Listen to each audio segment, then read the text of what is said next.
This conference will now be recorded. This conference will now be recorded. It's a little premature there. All right, so all right, we'll just start blowing through here. So call to order at 9:43 on Wednesday, March 20th, our regular scheduled meeting. First item is opportunity for public comments. I don't see anybody in here, but do we have anybody online for public comments? We have 14 members online, no Okay. public comments. No public comments. All right, there being no public comments, Ryan, staff update, A, B, and C. Okay, good morning, everybody.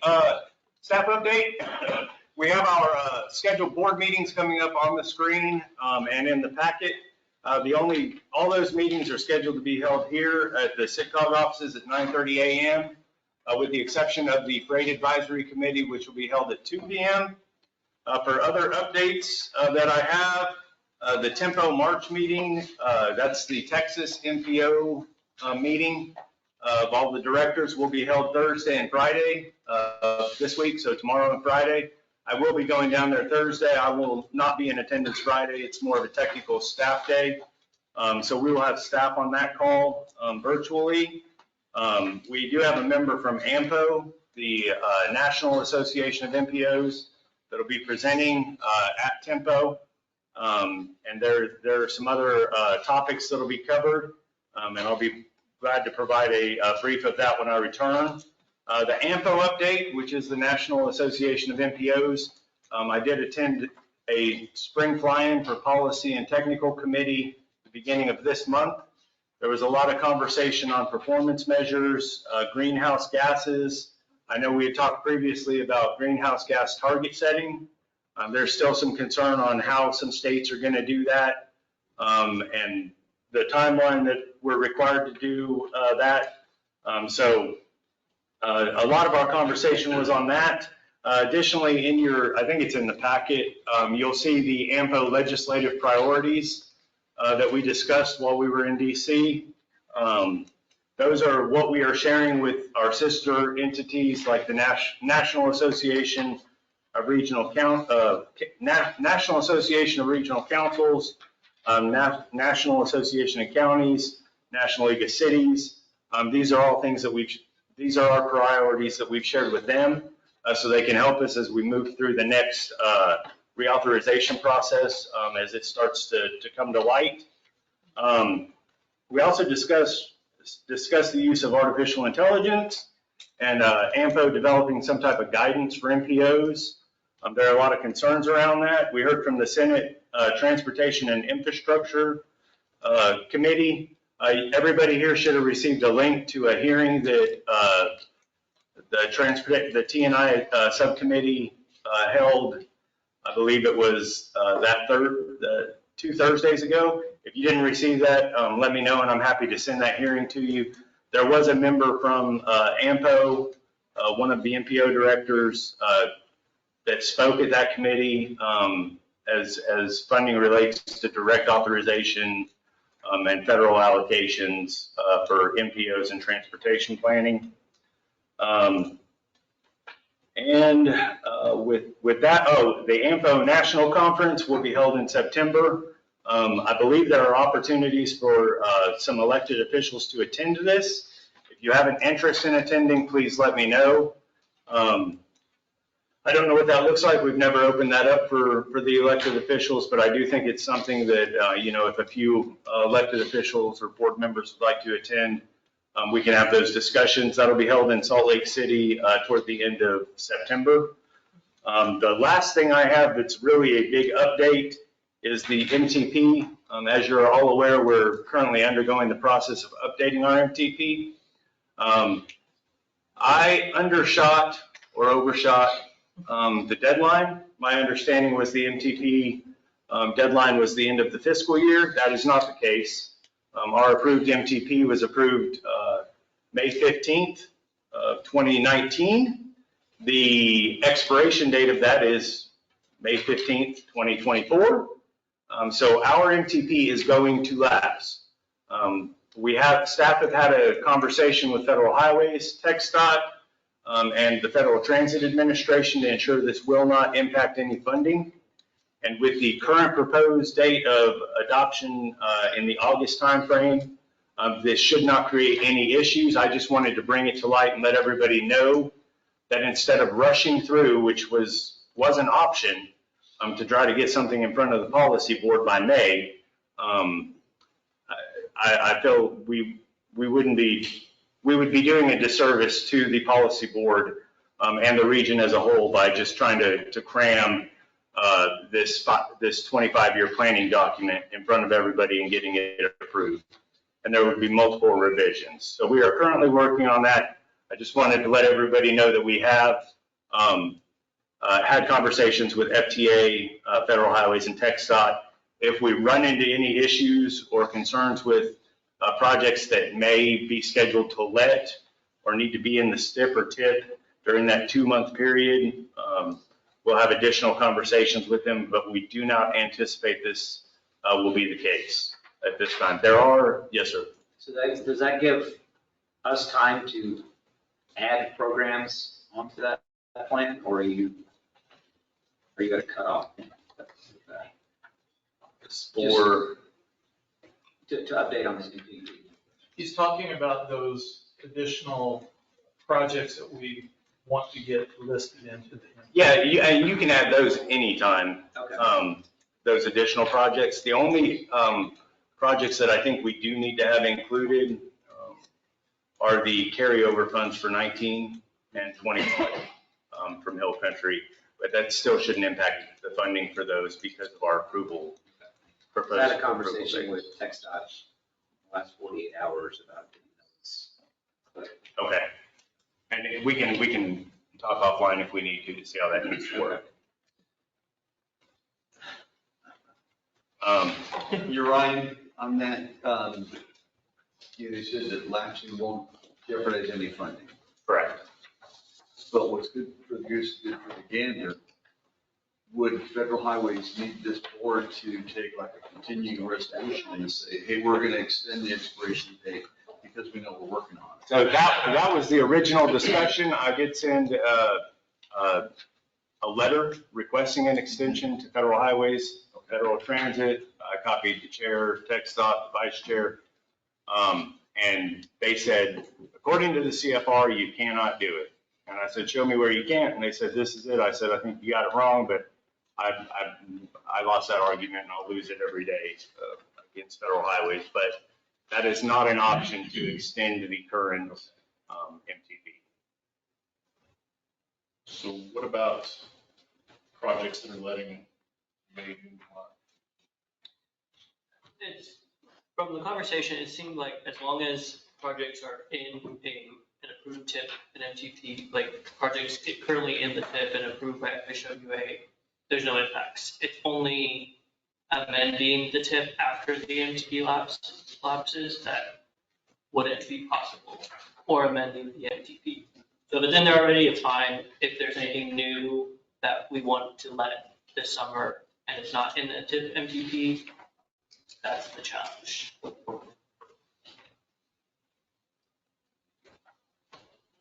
Any other questions on that part of the update? I know it was a lot. The last part of the update is the air quality readings, which were 51 and 48 parts per billion, and we should probably see those start to increase more as we get closer to the summer months where people travel more. And that, I believe, concludes the staff update, Judge. The chair has arrived. I think we need to state that for the minutes. Thank you, There we David, go. for Nice your, job. your time. Y'all can impeach me or I can resign. I'll go with that resignation. Well, if you'll stay on, I will make every effort to double your pay. Thank you. Greatly appreciate that. No problem. Which brings us to item number 4 on the agenda, which is an action item regarding the approval of the minutes from the February 21st, 2024 meeting. Those should be on pages 12 to 14.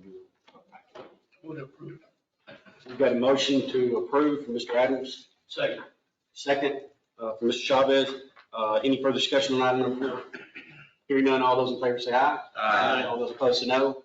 Ayes have it, motion carries. Item number 5 on the agenda is the Discussion and action item regarding the approval of resolution 2024-04, recognizing April 2024 as National Distracted Driving Month.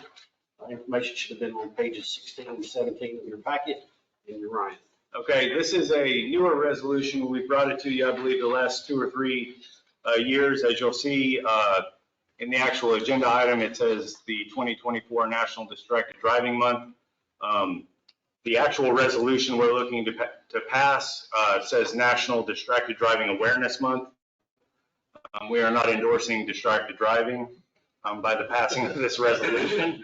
We are trying to bring awareness to the issues with distracted driving and the dangers that those actions hold.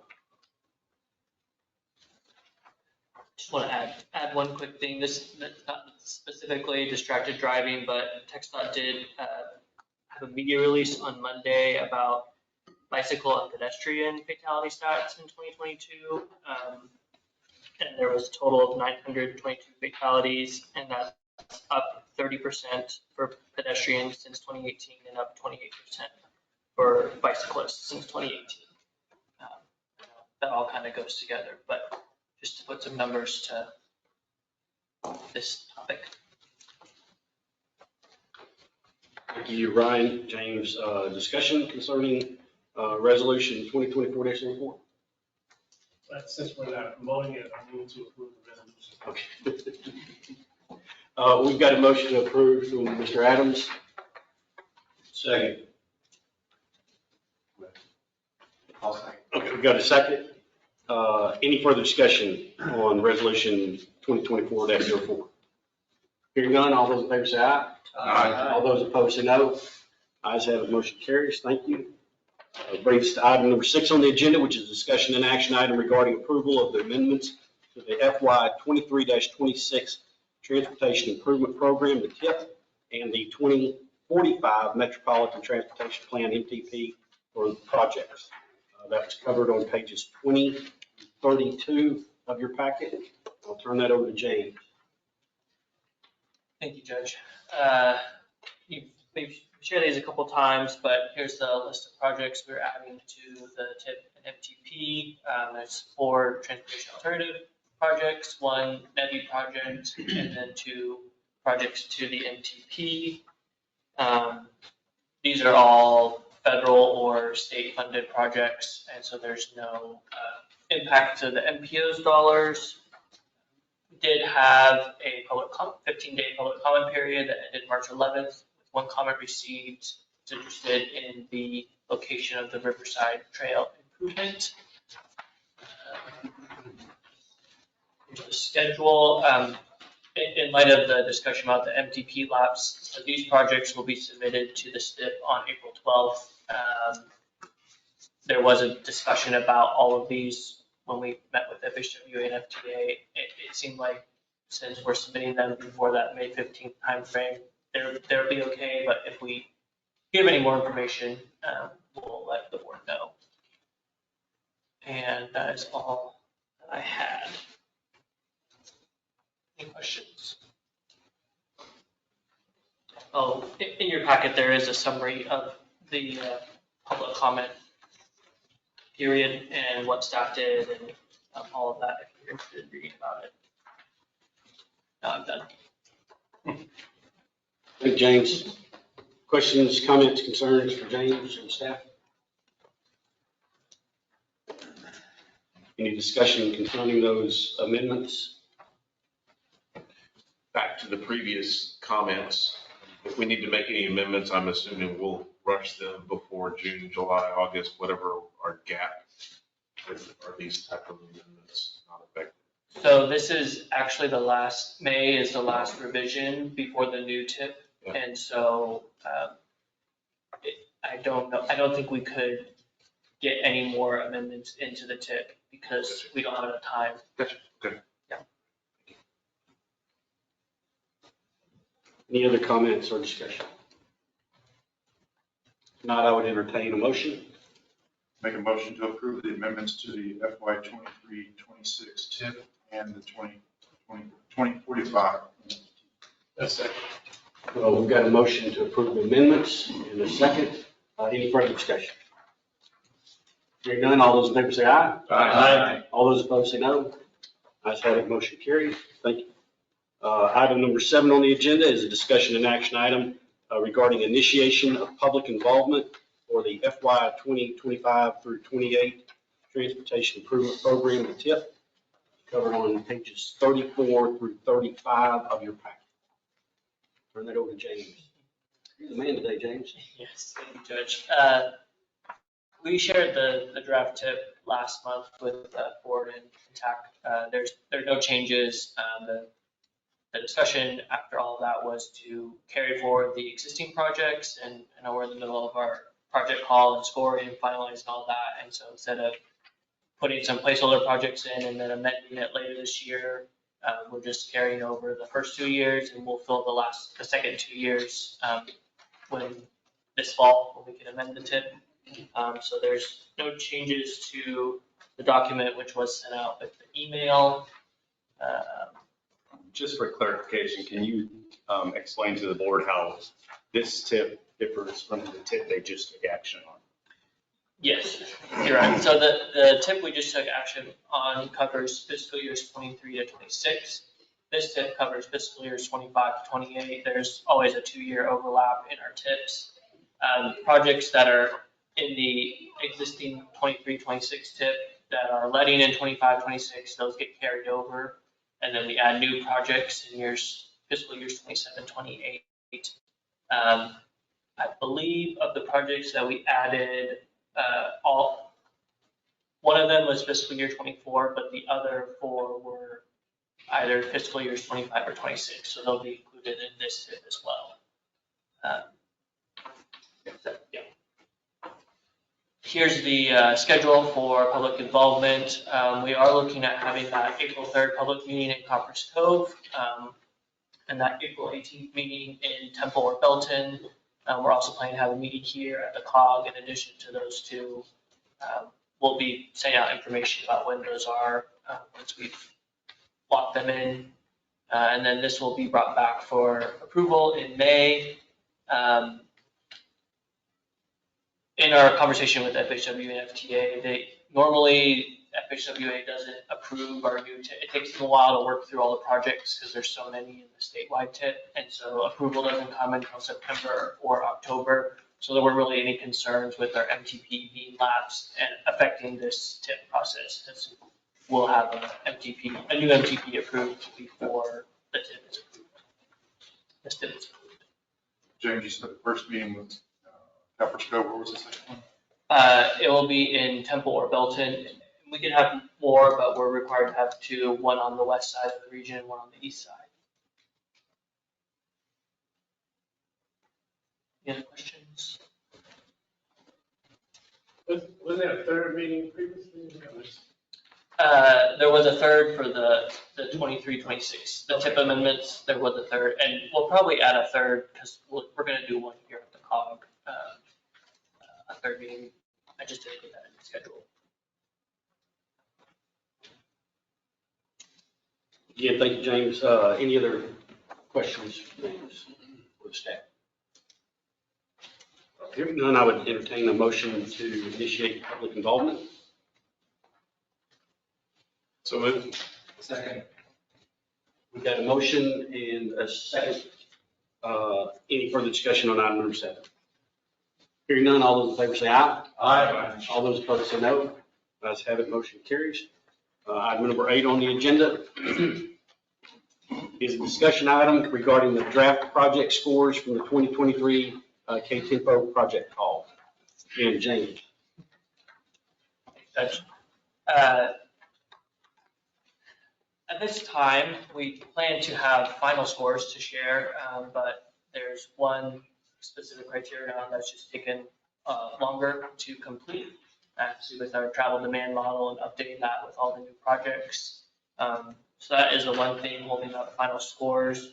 Staff did include, we have received all the other objective scores and all the subjective scores and compiled those into one spreadsheet. In your packet, there are pages 39, 40, and 41 have the list of projects, their ranking, their score, their ranking, and the estimated project cost. The roadway projects were split into two lists, one for major projects that are eligible for category 2, and then one for minor roadway projects that are not eligible for category 2. That was something we changed during the scoring process, just to kind of differentiate those a little bit. Once we have finalized scores, we will be sharing those and scheduling a workshop with the TAC to discuss those and have funding scenarios and all that.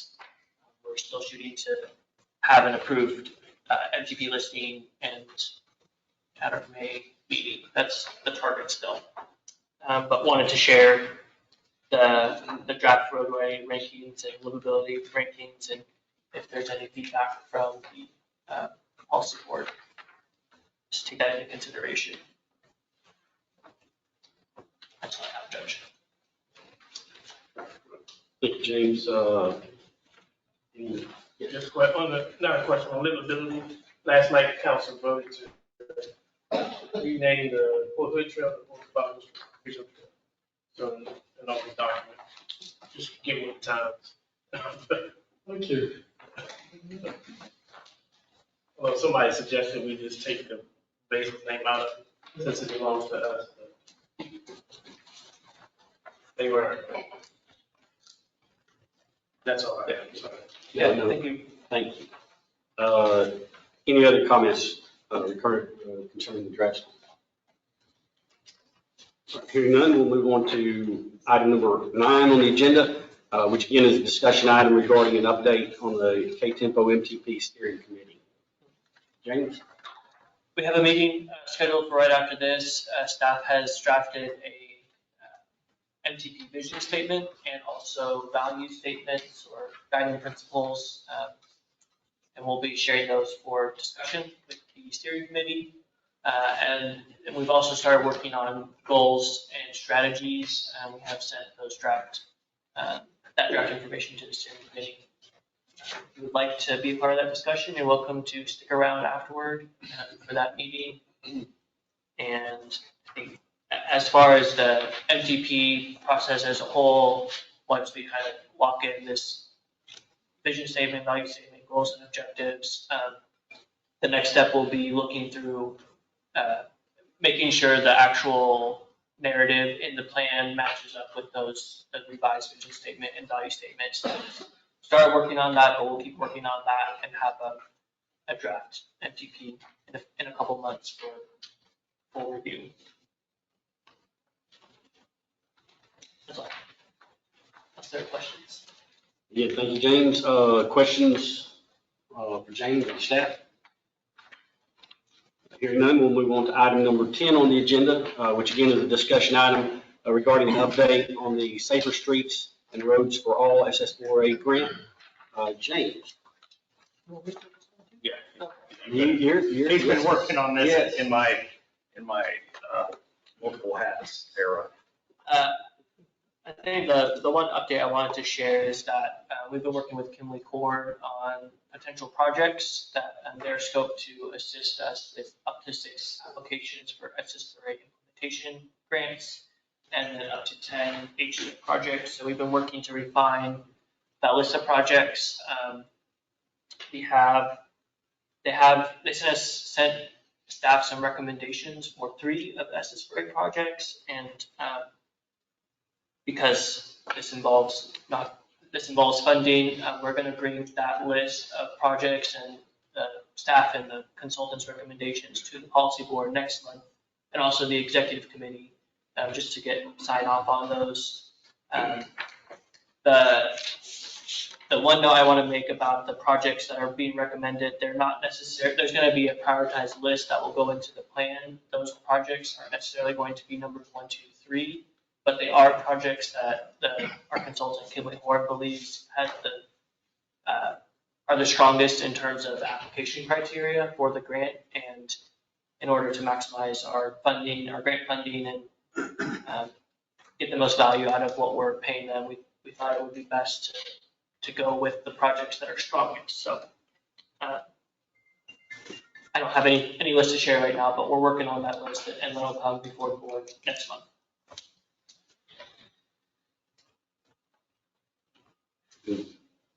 Sorry, last week at the National Infrastructure Committee for NLC, we talked about this. I've discovered a bunch of cities, and that may be an issue for us, but a bunch of individual cities are reaching out, are submitting plans, but then a question came up where we're participating with the MPO, but our projects under MPO get submitted, can the city still do it? I'm still holding a response. I never heard the response on that, so I sent a separate email. So my understanding is our plan will allow any city within the plan's boundary to submit a project. Okay, on top of what the MPO. Yeah, because the MPO is not going to submit any capital project. Okay. We are doing the plan so that member jurisdictions didn't all have to go out and apply for their own funding under this. But once it comes to actual projects being prepared for, the consultant's going to help with some of those and identify funding strategies.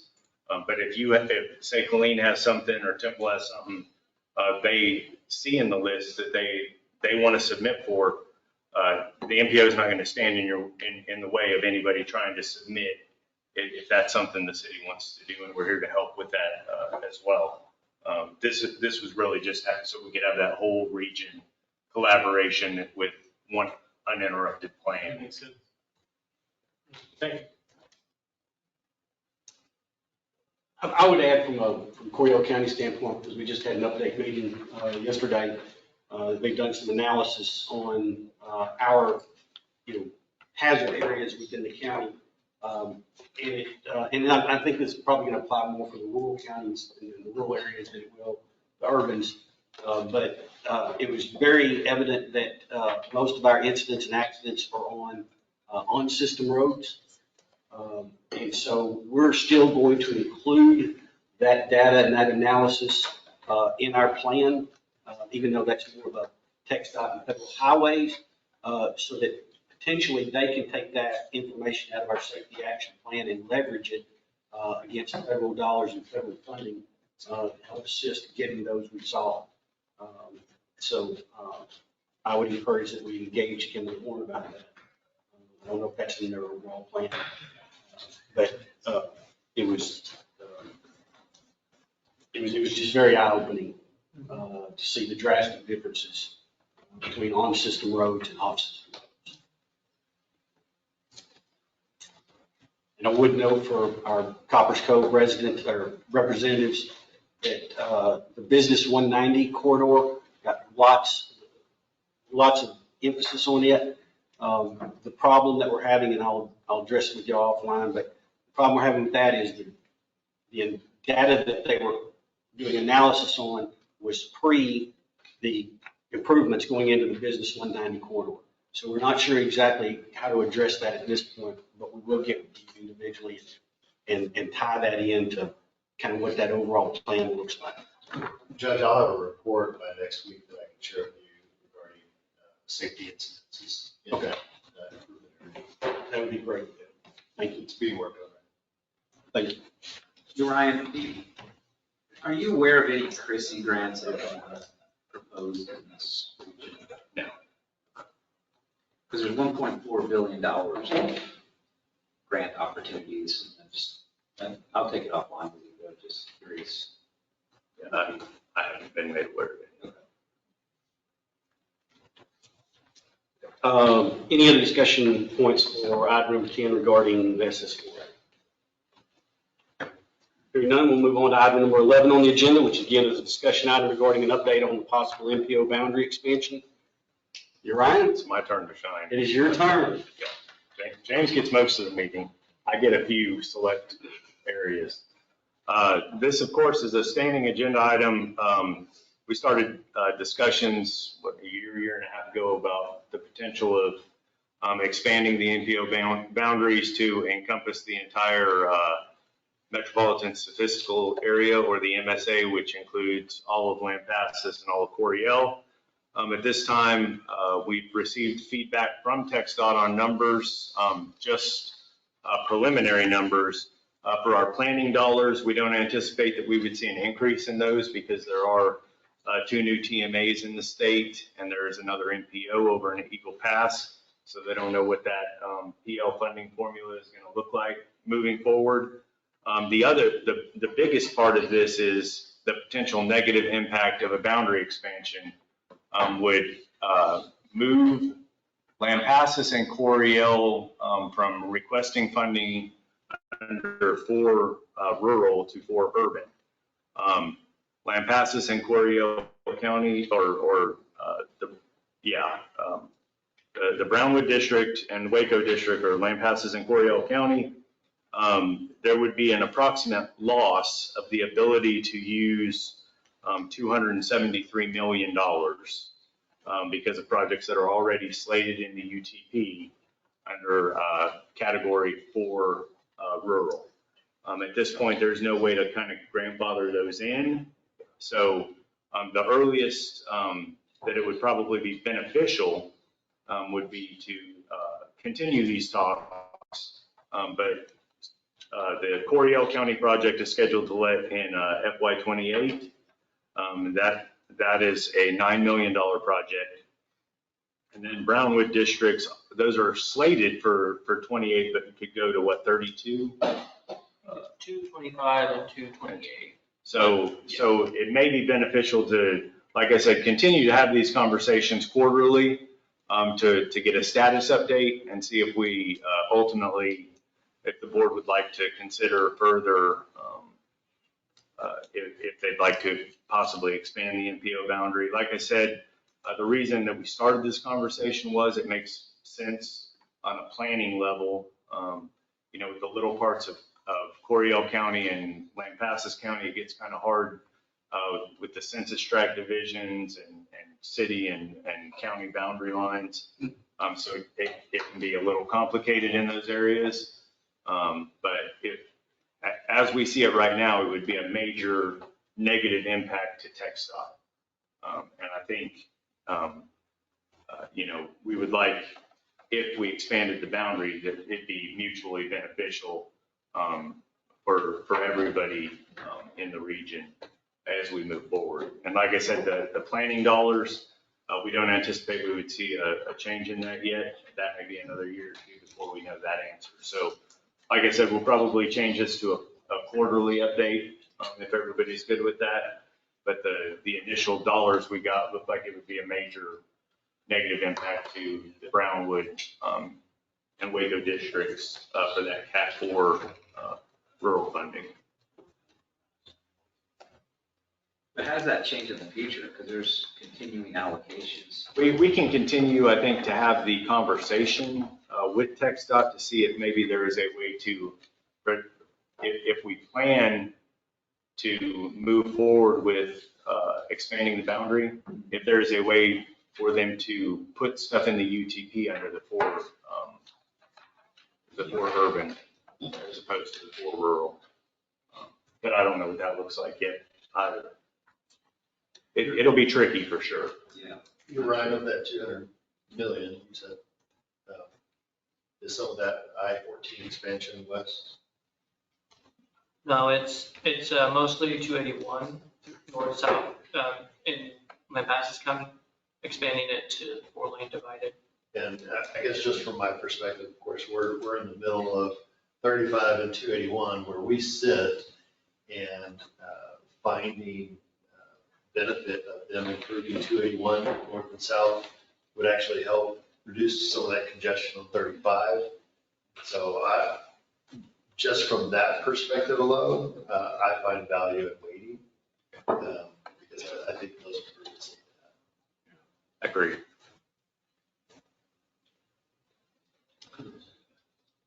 Just an FYI, the census released data last week that as of 2023, that MSA is over 500,000 people.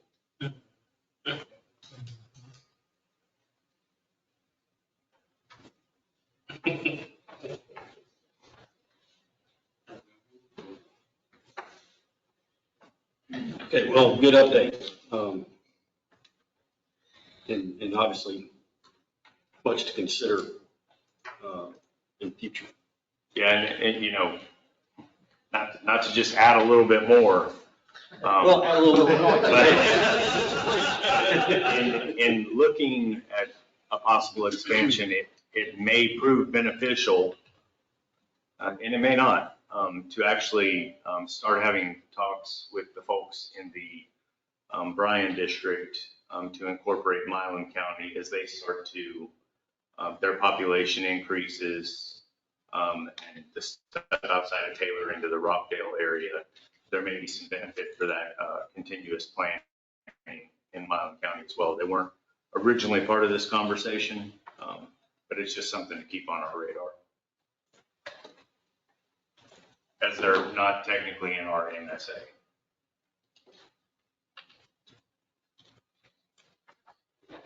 So the logic would be to bring them into our MSA? Yeah, we would try to bring them into the MPO planning boundary and into the MSA.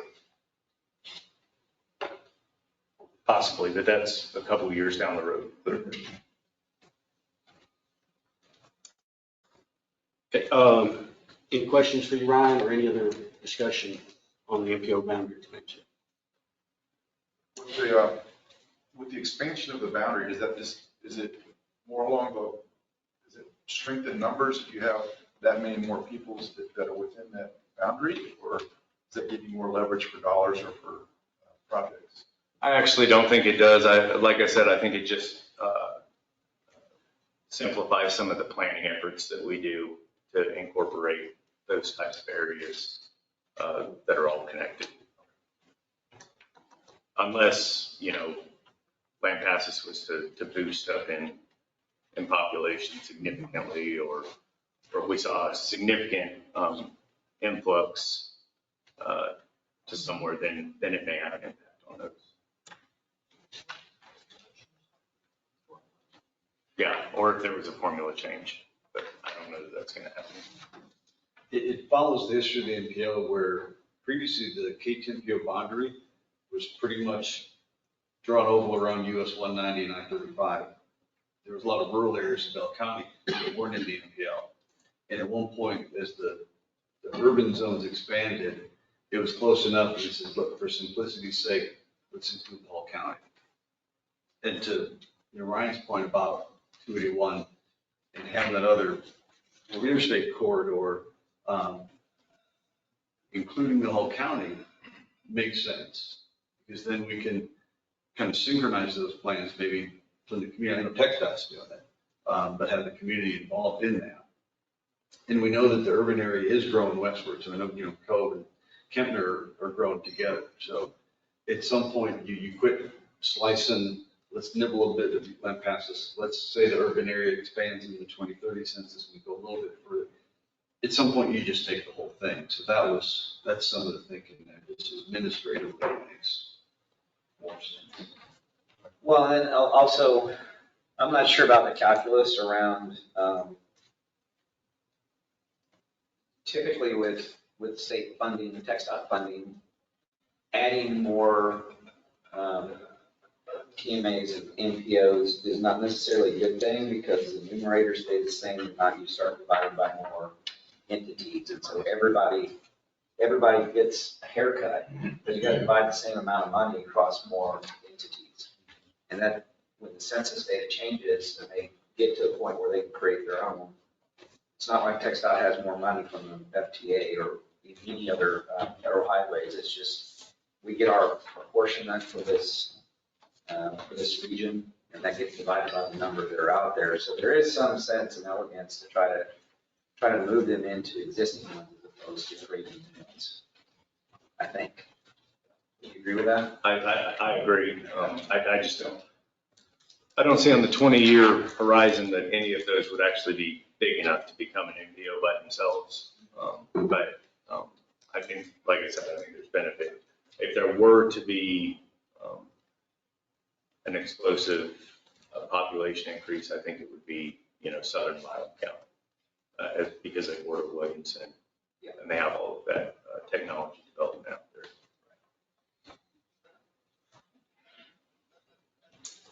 Good discussion.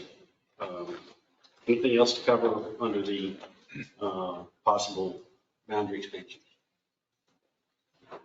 Hearing none, we move on to item number 12, which is a discussion item regarding public input received through February of 2024. James. Judge, we got a long email and I will not read it. You're welcome to look at it. I think they were a little confused about what area Killeen-Temple covers and what Central Texas means. So that means different things to different people. Staff did respond to them, and then I'm going to pass off to Anita because we had shared a post about Hill Country's microtransit that got a lot of feedback, and she has some information to share. Thank you. Go for it, Anita. Thank you. Lots of great feedback, first of all, so I'm very thrilled with that particular post. We had the organic post reached 2,894 individuals with 337 engagements and 102 likes. 8 loves, 12 wows, and two laughs. I thought it was a really great post, and Wow. yeah, and it generated a lot of conversation out there as well.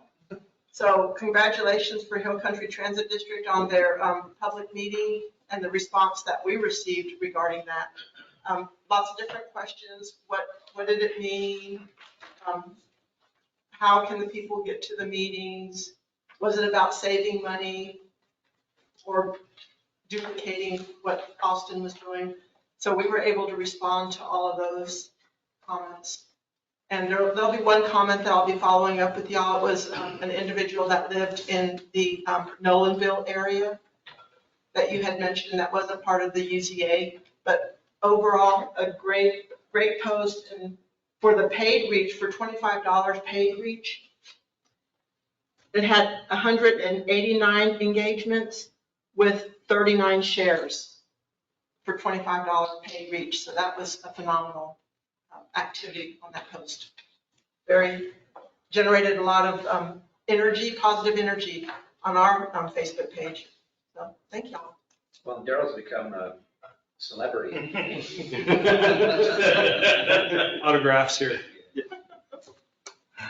Yeah, I attended the Harker Heights public hearing on that, and it was very well received for the citizens. So hopefully that citizen said, how about Harker Heights was there at the meeting, but there's a lot of great questions, and I feel it was very well received, and it will be a big success.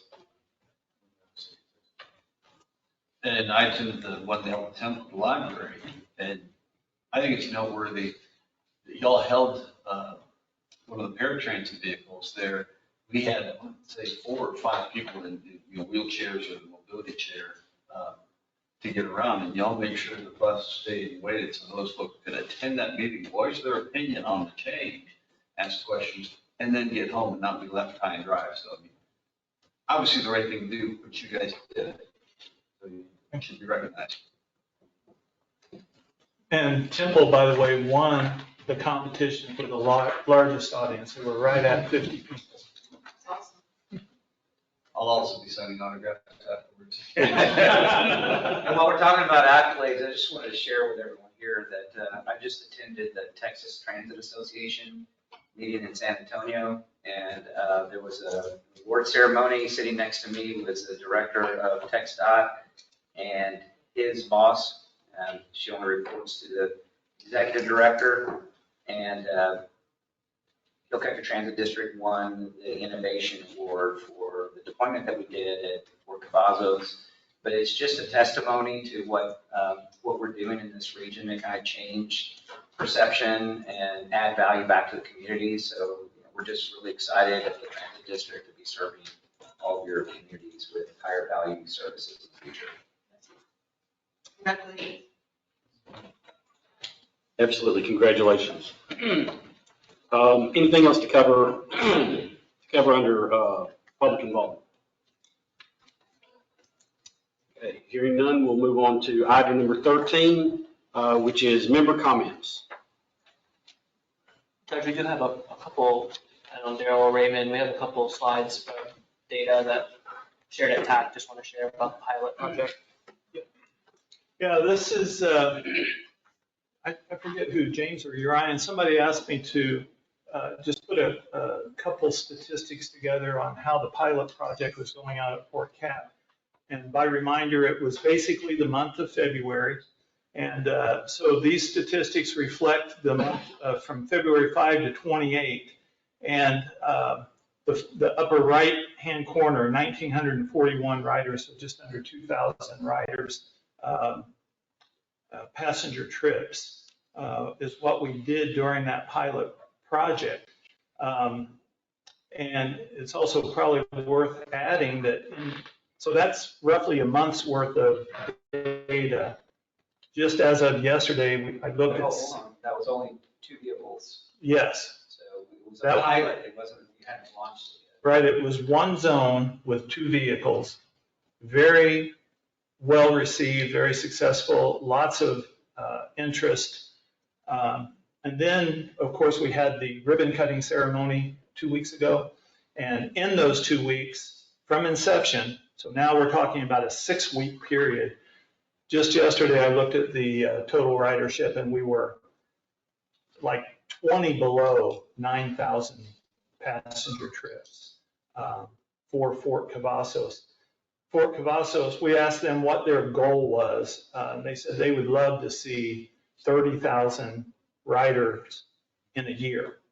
So we're a third of the way there, 6 weeks into it. So that gives you a little bit of a scale of how successful this thing probably will be at Fort Cavazos. I think there's another slide. I don't remember what it is. Oh, yeah. And just a little update. We did do some stakeholder feedback meetings with all of the cities, and those went well. I want to thank you guys for all 5 cities. It went well. I think all 5 cities did have some feedback for us of some boundary adjustments that we can make, and we were able to make all of those adjustments.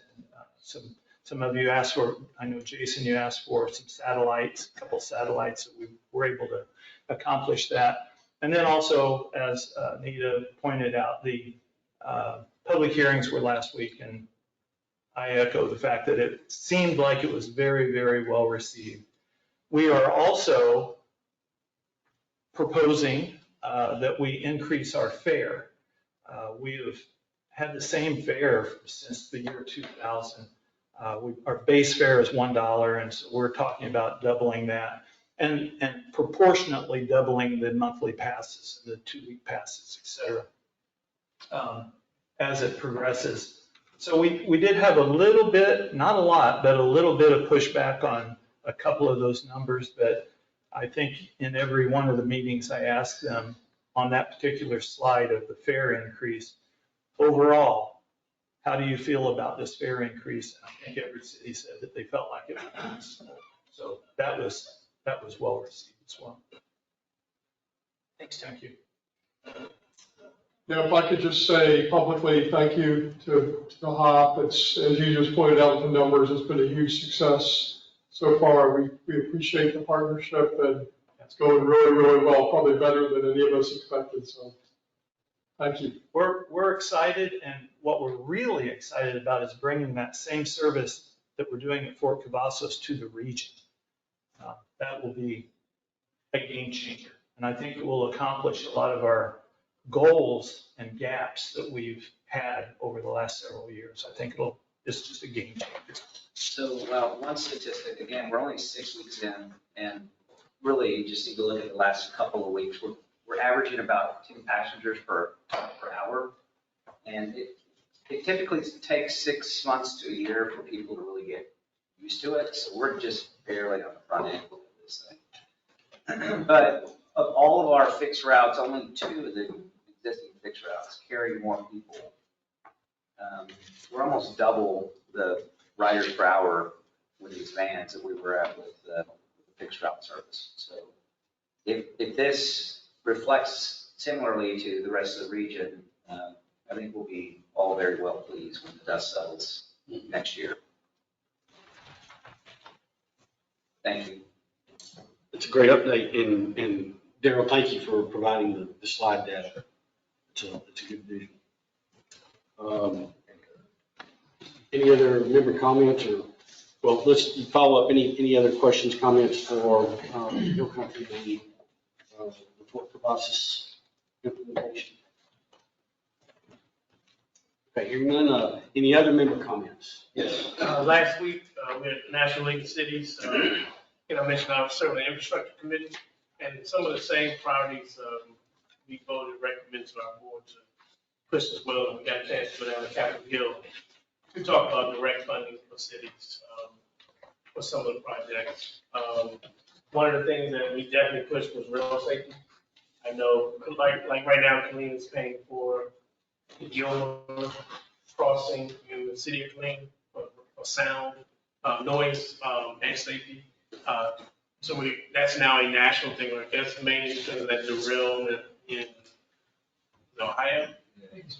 Yeah, so that made that a higher priority for road. But there was also a discussion about water, and I know there was a water infrastructure bill coming, and it's not on NLC's project. And I know I brought up last month about maybe including water infrastructure, not too much, but maybe as we discuss some of the things that affects the road network, water, and there's one other infrastructure item. But those are now going to be included in NLC's push for Congress congressional funding.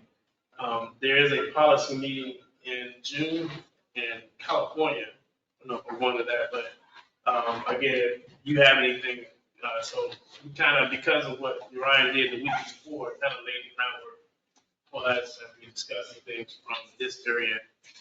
And I know I'm representing Killeen, but I'm still, or you just come to the conference as well. We couldn't think of it and do it together. That's just an update from NLC. I'd just like to mention that there's a consolidated rail infrastructure safety improvements grant. Chris, that's what I was talking about earlier. There's $1.4 billion, and I've worked in DC with the FRA. And they have challenges actually giving away that money. Yeah. So if we want to come together as a region and talk about rail safety improvements, crossings, there's a lot of flexibility in how we utilize that money. And that's an 80-20 grant. It's competitive, but they'll work with us to create grant requests. And it includes crossing, signalization, quiet zones, so you can have directional signals, so you don't have to, everybody, they're not having to blow their horns every time they go through a crossing. There's money in there for putting crossing arms in to make rail safety improvements. There's a lot that can be done with that grant. And that's why I was asking if we've ever bothered to look at doing something as a region. I think city by city, you might be successful in getting a grant, but I think there's an opportunity for us to look at all of our crossings and see if there's anything that we can do. And usually the rail providers like it because it improves their safety numbers as well. So it's possible that we could work with the providers. We have a lot of rail track in this area, and there's a major rail yard in our region. So I'm just thinking that maybe it's something we should talk about in the future.